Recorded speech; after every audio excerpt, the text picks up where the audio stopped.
está volviendo hacia atrás y luego a nosotros nos sirve para poder tener una visión clara del ministerio de Jesús en el santuario celestial.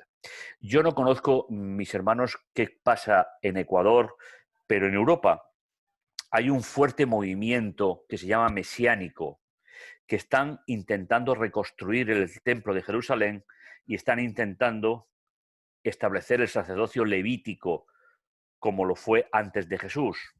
Y fijaos, hay una cantidad de 7.500 millones de dólares para reconstruir el templo. Sin embargo, nosotros sabemos por la Biblia, y es lo que vamos a ver un poquito también en el día de hoy, que eso es algo que, desde luego, si sucede, no será el plan de Dios, por no decir que yo creo que no va a ocurrir. Estamos hablando de que la correcta comprensión del ministerio en el santuario celestial es el fundamento de nuestra fe.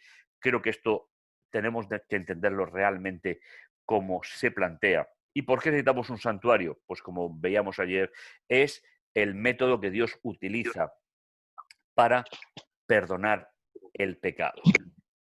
Este es un tema que se vuelve importantísimo para nosotros, porque tanto vosotros en Ecuador como nosotros aquí en España vivimos en un contexto religioso donde hay sacerdotes humanos, donde hay perdón de pecados por parte de todos esos sacerdotes y a veces nos cuesta trabajo entender lo que la Biblia nos dice. Por lo tanto, el santuario es el lugar donde Dios perdona todos los pecados. Si recordáis, ayer decíamos, y me haréis un santuario para mí y habitaré en medio de vosotros. Es decir, el santuario es el lugar donde Dios se hace presente, se hace patente dentro de su pueblo.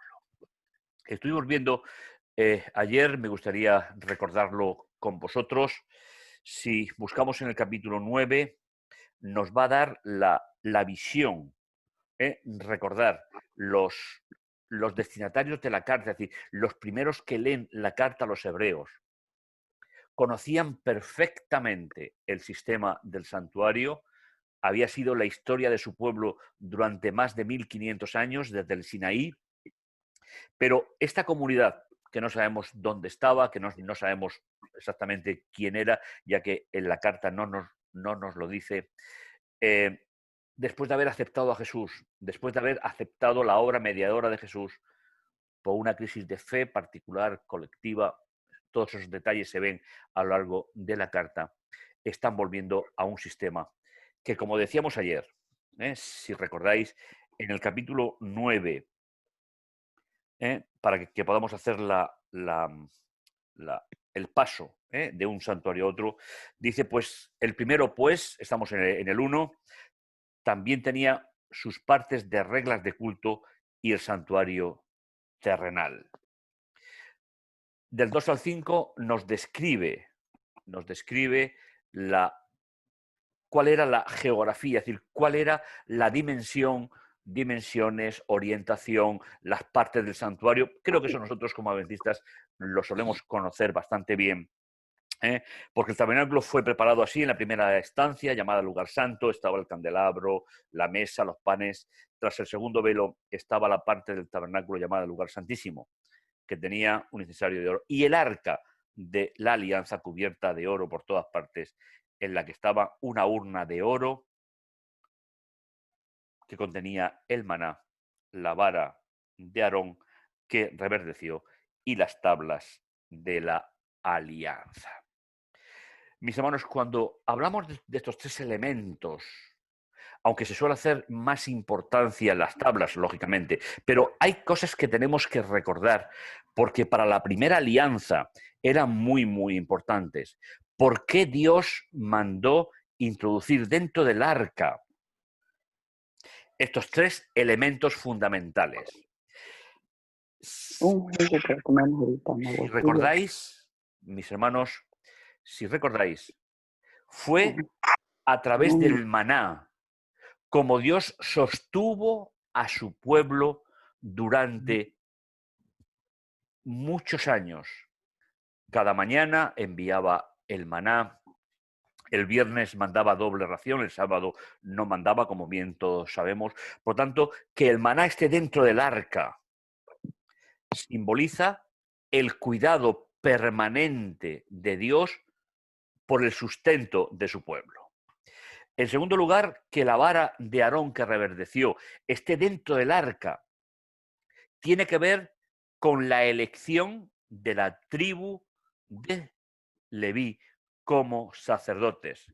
Tal vez recordéis el pasaje en el cual el Señor estaban discutiendo entre ellos cuando Moisés bajó de la montaña quién serían los encargados de ministrar en el santuario de la primera alianza, y viendo que no se ponían de acuerdo, el Señor les dijo poner una vara por cada tribu, y mañana cuando os levantéis, la que haya florecido serán los encargados de la función del santuario, del templo. Pues bien, así ocurrió. A la mañana siguiente, solo la de Aarón había reverdecido como si tuviese vida. Una vara seca que servía para ir apoyándose en el desierto. El Señor la hizo reverdecer para indicar que esa era la tribu que estaría dirigiendo los destinos del santuario. Luego hablamos de los oficiantes ayer y decíamos que en el lugar santo, después, así estas cosas, en la primera estancia, nos dice el texto, versículo 6, ciertamente entraban de continuo, de continuo, los sacerdotes para cumplir los oficios del culto. Es decir, el apóstol Pablo, si nos damos cuenta, no menciona el altar del santuario del cielo, porque el altar es la tierra. El lugar de sacrificio, el altar de sacrificio es el Getsemaní, es el Calvario.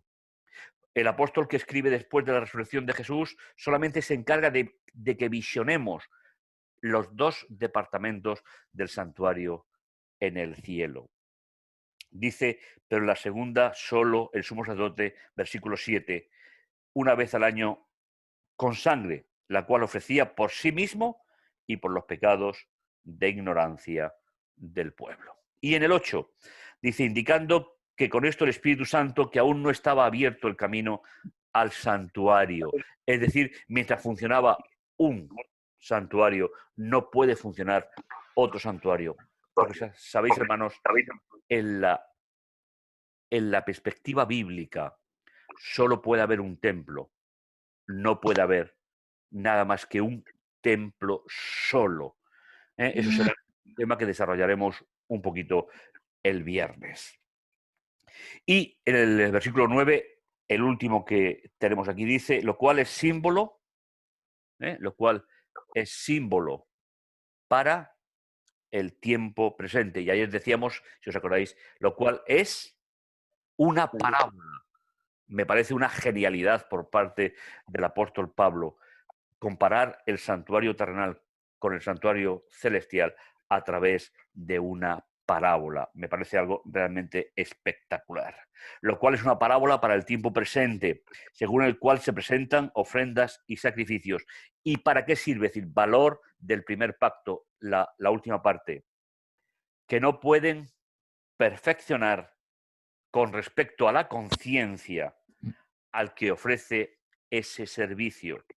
Solo se compone de viandas, bebidas, diversos géneros de lavados y reglamentos impuestos hasta el tiempo de la renovación. Y ahora, hermanos, continuamos. Continuamos en el tiempo de la renovación.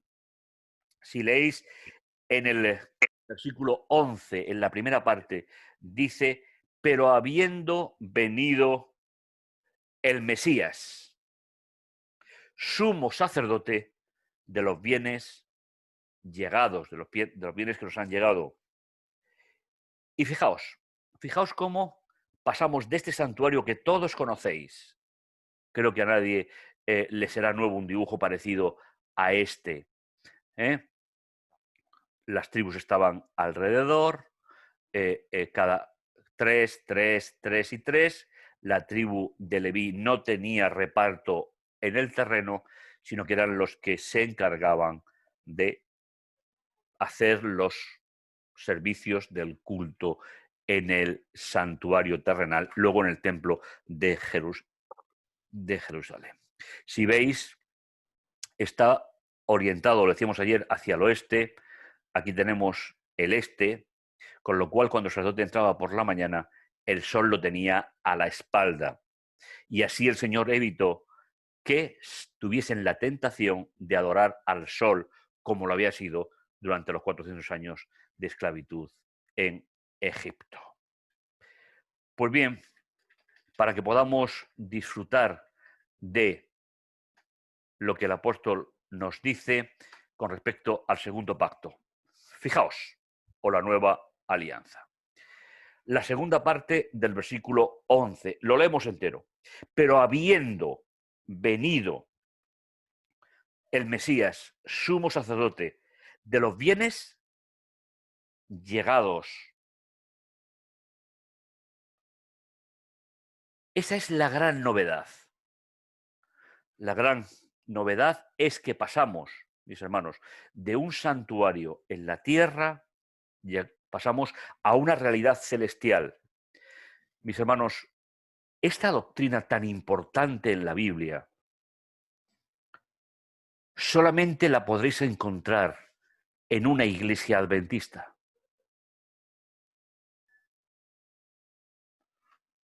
No se puede encontrar en ningún otro lugar. Porque no se ha entendido y nosotros hemos recibido, mis hermanos, esta doctrina a través de el don de profecía.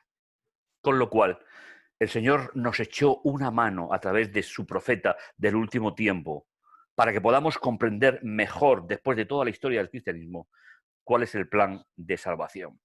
Fijaos, ¿cuál es el diseño? ¿Cuál es el diseño de ese santuario? La última parte del versículo 11 dice, por medio de un mayor y perfecto santuario, no hecho por manos, es a saber, no es de esta creación. Fijaos, y aquí tenemos un punto muy, muy importante. Si el apóstol habló de un santuario hecho de dos partes, con su mobiliario, ¿qué es lo único que cambia? Lo único que cambia, porque si no estaría escrito, y eso sería un punto importante, lo único que cambia, mis hermanos, es que el santuario celestial, el gran santuario de la salvación de la humanidad, es por medio de un mayor y más perfecto santuario, no hecho por manos de hombre, pone la Reina Valera, es a saber, no es de esta creación.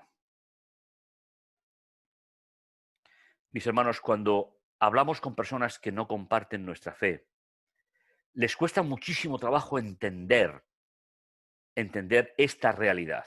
La única diferencia que hay entre el santuario de la tierra y el santuario del cielo en cuanto al diseño es que es más grande, más perfecto, no hecho por mano de hombre y no pertenece a la creación de la tierra.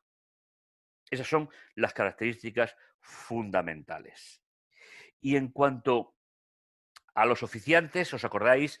Decíamos que en el versículo 6 al 9, decíamos que el sacerdote entraba cada día al continuo a ofrecer sacrificios por la mañana, por la tarde, y eso se hacía todos los días del año, porque la humanidad, y si me permites, tú y yo estamos incluidos en esa humanidad, necesitamos el perdón diario.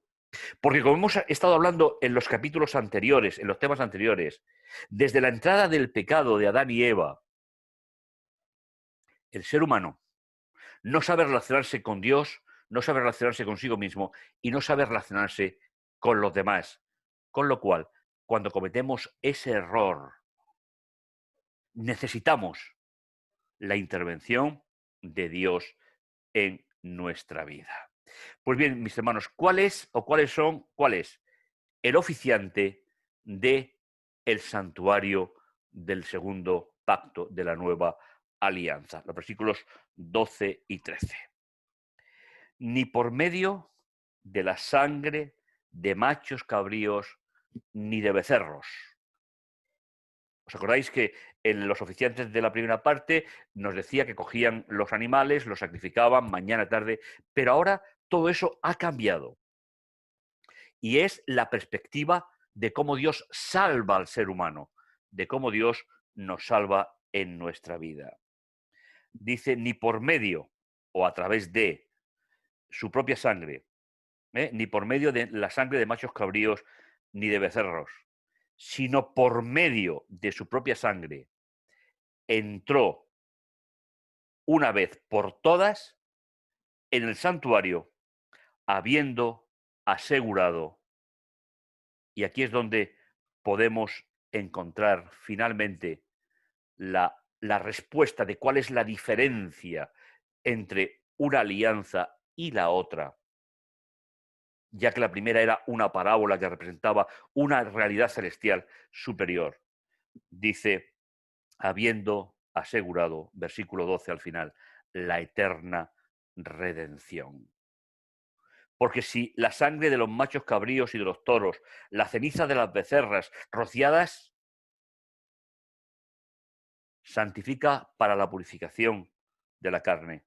Y ahora versículo 14. ¿Cuánto más, y mis hermanos, deteneos en este versículo y, si me permitís, releerlo diferentes momentos de vuestra vida, porque me parece que es lo que resume perfectamente todo el plan de salvación.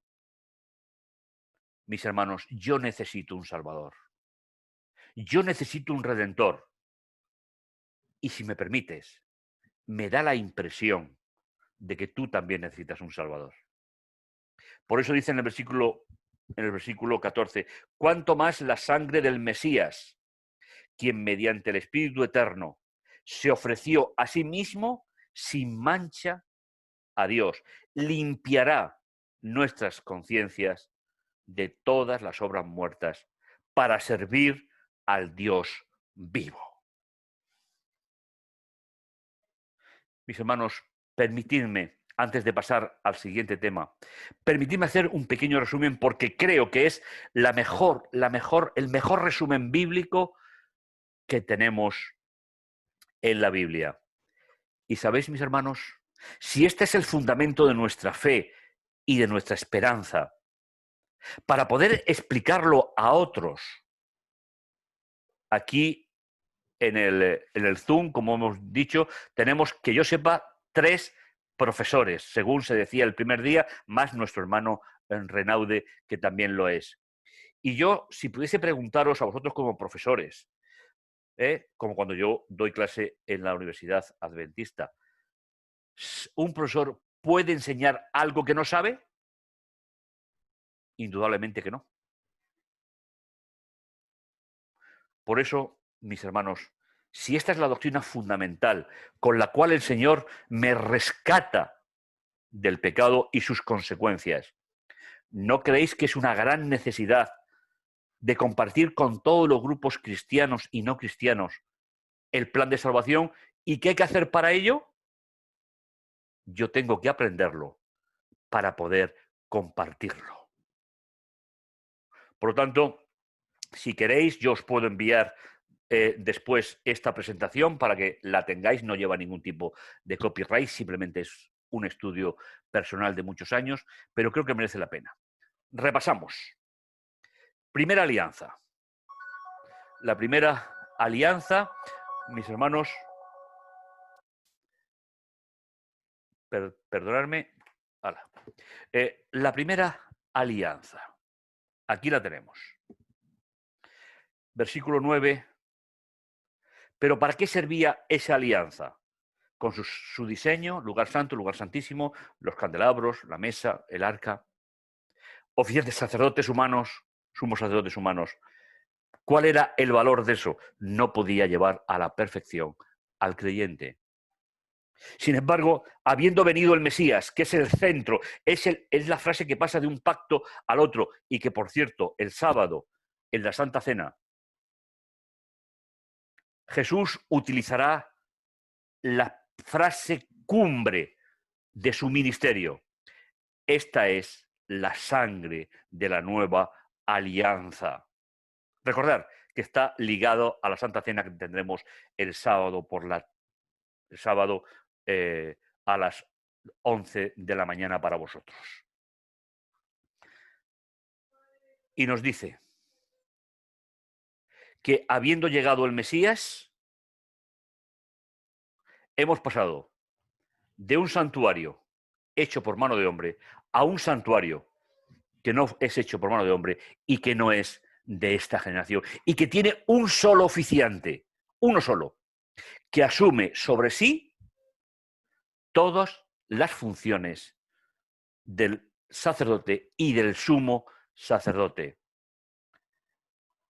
No nos va a dar tiempo, ya que el tema pertenece al libro de Daniel, que es la asignatura que yo doy en la Facultad de Teología, pero nosotros sabemos que a partir del año 1844, si alguien necesita que se explique, pues hacéis la pregunta y el día que estemos contestando preguntas, pues podré entrar a ello. Jesús pasó del lugar santo al lugar santísimo. Por lo tanto, desde su ascensión hasta 1844, Jesús estuvo actuando como sacerdote, es decir, en el continuo, pasando diariamente los pecados de la humanidad, del creyente al interior del santuario. Lugar donde Dios puede tratar al pecado. Solamente puede tratarlo en el santuario según toda la cronología bíblica.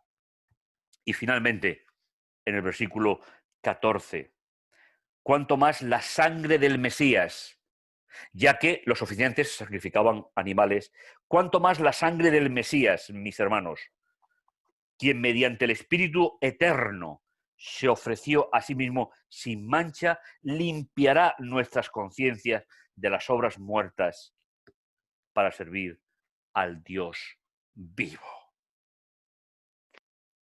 Mis hermanos, aquí tenemos la descripción que hace el apóstol Pablo, que él se crió, se formó en la primera alianza, hasta que no se encontró con Jesús en el camino de Damasco. Él nunca oyó hablar de la nueva alianza, solo como una promesa de Jeremías. Pero cuando se encontró con Jesús en el camino de Damasco y él le dijo, ¿quién eres, Señor? ¿Qué le contestó el Señor? Yo soy a quien tú persigues. Y Pablo entendió que el primer pacto, la primera alianza, había terminado en el Calvario y que a partir de ese momento entrábamos en la alianza definitiva, en la alianza que nos lleva a la salvación. Si me permitís, hermanos, creo que es fundamental entender el concepto. Creo que es relevante poder hacerlo. Mis hermanos, si me permitís, me gustaría hacer una pequeña aclaración textual. Supongo que vosotros, como hacemos prácticamente todos, utilizamos la Reina Valera como base de nuestro estudio de la Biblia. Supongo que casi todos tendremos la Reina Valera del 60. Gracias, hermano Franklin. Mirad, tenemos que hacer una aclaración para poder explicar esta doctrina. Os lo digo y si no queda claro, en el día o los días de las preguntas estaré encantado. Pero fijaos, el versículo 12, en la Reina Valera hubo un pequeño error de traducción, ya que no en el texto original. El texto original está perfectamente bien traducido. Fijaos, si no me equivoco, si cogéis la Biblia y la abrís, en vuestras Biblias dice algo así. De todas maneras, yo puedo coger la Reina Valera, porque yo personalmente no la utilizo, pero dice, ni por medio de la sangre de machos cabríos ni de becerros, sino por su propia sangre, dice la Reina Valera, entró una vez por todas en el lugar santísimo, habiendo asegurado la eterna redención. ¿Es cierto que dice el lugar santísimo? Ponerme una manito o indicármelo. ¿Es cierto que pone entró en el lugar santísimo? Sí. Gracias, Sonia. ¿Sabéis, hermanos? Eso fue un pequeño error de traducción. Porque en el original dice que entró en el santuario, no en el lugar santísimo. Porque cuando Jesús ascendió, no entró al lugar santísimo, entró al lugar santo. Porque estaréis de acuerdo conmigo que Jesús entró al lugar santísimo ¿cuándo? El 22 de octubre del año 1844. Por eso os será un poco difícil explicar a un hermano de procedencia evangélica con la Reina Valera que Jesús no entró en el lugar santísimo, sino que Jesús entró en el lugar santo del santuario celestial. Es un apunte que creo que es bueno y necesario. Repito, si tenéis preguntas sobre ello, que seguro que las tenéis, las dejamos para el día siguiente. Pues bien, mis hermanos, ¿qué nos dice el libro de Hebreos con respecto al sacerdocio de Cristo? Una vez que ya nos ha dicho en el capítulo 9 que es nuestro sumo sacerdote, fijaos, os invito a que abráis la Biblia por el capítulo 6, los versículos del 17 hasta el 20. Y ahora veremos algunos detalles importantes del ministerio de Jesús como sacerdote y sumo sacerdote. Hebreos capítulo 6, versículos del 17 hasta el 20. Por lo cual, queriendo Dios mostrar más plenamente a los herederos de la promesa lo inmutable de su plan. ¿Sabéis, hermanos? A mí esta frase me encanta. Los miembros de la iglesia que están conmigo saben que mi mayor predilección en este mundo es hacer traducción de los textos bíblicos del Antiguo Testamento. Es algo que me encanta. Porque además así puedo entender la esencia de lo que se escribieron los profetas, escribió Moisés. Pero aquí tenemos una afirmación que a mí me parece, aunque sea del libro de Hebreos, y el griego no es mi especialidad, sino el hebreo, pero me parece que está realmente, que encuadra perfectamente todo el plan. Dice, porque lo cual, queriendo Dios mostrar más plenamente a los herederos de la promesa lo inmutable de su plan, interpuso juramento para que por dos cosas inmutables en las cuales es imposible que Dios mienta. ¿Sabéis, hermanos? El apóstol Pablo sabía perfectamente que Dios no miente. ¿Pero qué está haciendo? Está sentando la base para alguien que había creído en Jesús y estaba volviendo al sistema antiguo. Y por supuesto, todos estamos de acuerdo que Dios no puede mentir, Dios no miente. Dice, tengamos un poderoso estímulo, los que hemos huido en busca de seguridad, para asirnos de la esperanza puesta delante nuestra, la cual tenemos como firme ancla y segura de nuestra vida, que penetra hasta lo que está en el interior del velo. Es decir, nuestra esperanza, mis hermanos, está entrando al lugar santo y al lugar santísimo. Nuestra esperanza está traspasando el velo. Y creo que esto es fundamental para nuestra experiencia, para nuestra perspectiva de salvación. Dice, puesta delante de nosotros. Versículo 20, donde Jesús entró por nosotros como precursor, hecho sumo sacerdote para siempre, comparado con Melquisedec. la Reina Valera suele utilizar la palabra según el orden de Melquisedec, pero la palabra, para que sea más sencillo de entender, es comparado con Melquisedec. Pues fijaos, hermanos, dejadme que este esquema me sirva para explicarlo, porque me resulta realmente espectacular la capacidad que tiene Pablo de mostrarnos el sacerdocio de Jesús. Según la Biblia, mis hermanos, solamente han habido y pueden haber 3 sacerdocios según el plan de Dios. Y siempre están relacionados con el santuario. No puede haber nunca un sacerdote que no esté ligado a un sacerdocio o a un santuario diseñado por Dios. Cualquier otro sacerdocio que esté instaurado en templos humanos o en planes religiosos humanos es un sacerdocio falso, porque no lo puede haber según la Biblia. De esos 3 sacerdocios, el primero fue el de Melquisedec, es esta parte que tenemos aquí, del 1 al 3. No lo vamos a leer todo, quiero sintetizarlo para poder aportar algo de esta idea que me parece realmente, pues como os digo, creo que no tengo que deciros que para mí el libro de Hebreos, y eso que no es la parte que yo he estudiado en mi carrera, pero es algo realmente significativo. ¿Quién es Melquisedec? Melquisedec es un sacerdote al cual Abraham le dio los diezmos del botín cuando vino de la guerra. Los reyes le propusieron una alianza a Abraham, pero él la rechazó porque aceptó al sacerdote que Dios había nombrado para ese momento. Lo tenéis del 4 al 10, Melquisedec recibe el diezmo de Abraham.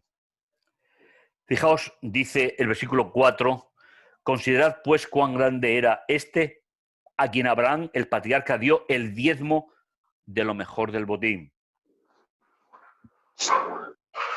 Y Pablo se aventura a decir que incluso los levitas de su época habían reconocido, a través de Abraham, habían reconocido el sacerdocio de Melquisedec. Mis hermanos, por mucha curiosidad que tengamos, la Biblia no da ningún detalle más sobre Melquisedec, simplemente es utilizado para comparación con el ministerio de Jesús. Si leemos en el versículo 11, dice, si por tanto, en verdad, la perfección se hubiese alcanzado por medio del sacerdocio levítico, ese es el segundo, es decir, Dios estableció en la época del Sinaí, en el monte Sinaí, como veíamos ayer, estableció el sacerdocio levítico. ¿Qué características tiene ese sacerdocio? Fijaos, dice, porque, por tanto, versículo 11, por tanto, si en verdad la perfección era por medio del sacerdocio levítico, ¿qué necesidad había de que se levantara otro sacerdote por comparación de Melquisedec y que no fuera llamado según la comparación de Aarón?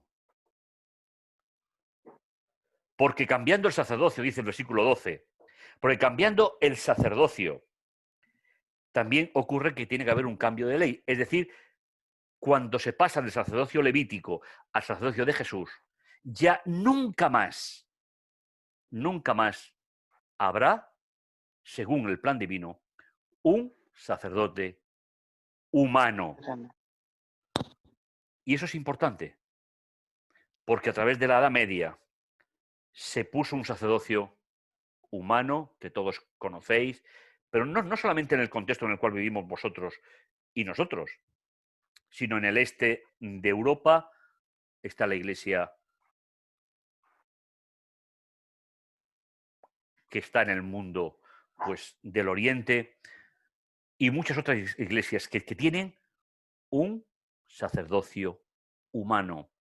Pero esos sacerdocios, todos van en contra de la palabra de Dios, todos, porque el tercer y único sacerdote que puede haber, como vamos a terminar de ver en esta mañana, tiene que ver exclusivamente con Jesús. Por eso nos dice el versículo 12, porque cambiando el sacerdocio, es decir, dejando de ofrecer el sacerdocio levítico su función,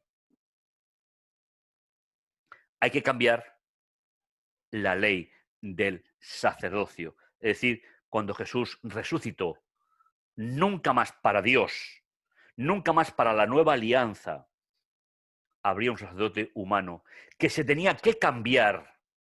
¿Por qué? Porque morían y tenían que ser sustituidos por los que venían posteriormente.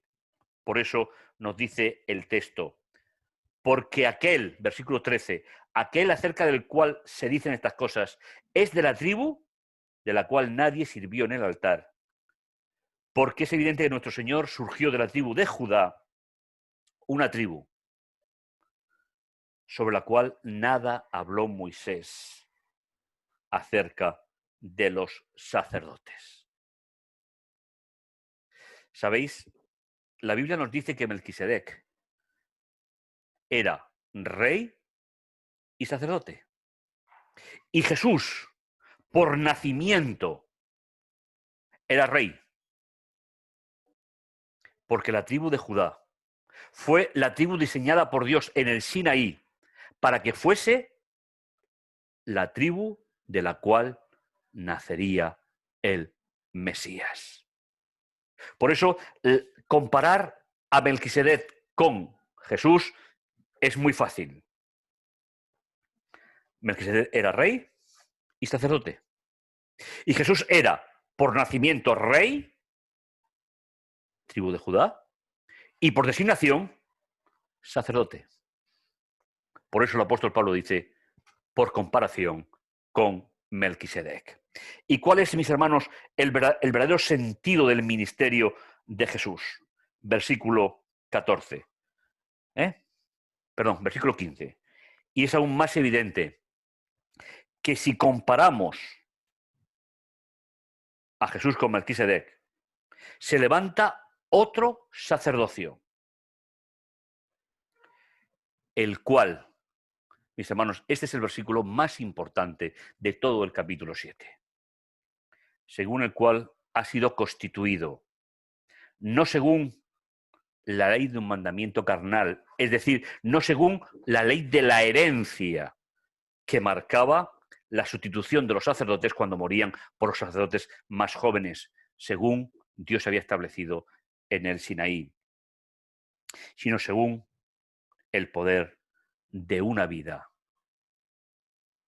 indestructible, habla la Reina Valera, inmortal es la traducción que yo he utilizado.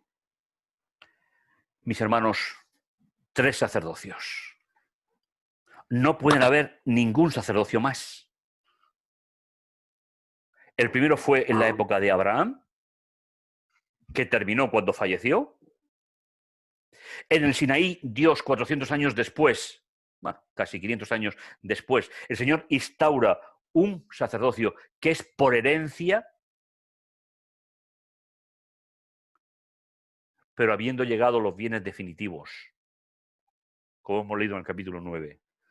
El Señor levanta un sacerdocio, no por comparación a los levitas, sino por comparación a Melquisedec, rey, sacerdote, designado por Dios, pero con una diferencia también superior a Melquisedec, que su sacerdocio está basado, según dice el versículo 16, en una vida inmortal.